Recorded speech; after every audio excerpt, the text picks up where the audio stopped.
në vitet e fundit, në 10 vjeçarin e fundit apo dhe pak më tepër, pati një presion të jashtëzakonshëm në ndërtimin e heceve. Dhe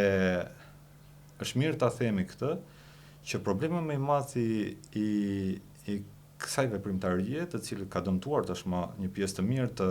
të natyrës tonë, vinte nga hidrocentralet e vegjëla që u shpërndan pothuajse në çdo përrua dhe në çdo lum të vogël apo deg të këtyre lumeve, të cilët bën atë që në shumtat më të rasteve për të krijuar ato pikat e lartësisë dhe për të arritur hashin, siç I themi, për prodhim, maksimizimin e prodhimit të energjisë, devijuan disa rrjedha lumenjsh. Dhe kjo shkaktoi atë që ishte një nga dramat më e madhe që mund t'i ndodhi një rrjedhë uji, është ajo që paksimi i rrjedhës ujit apo dhe shterja fare në disa raste. Dhe ky është një ndikim që është jashtëzakonshëm si për faunën, sidomos për faunën ujore, por edhe për bimësinë që është ujdasshë në këto pelgje.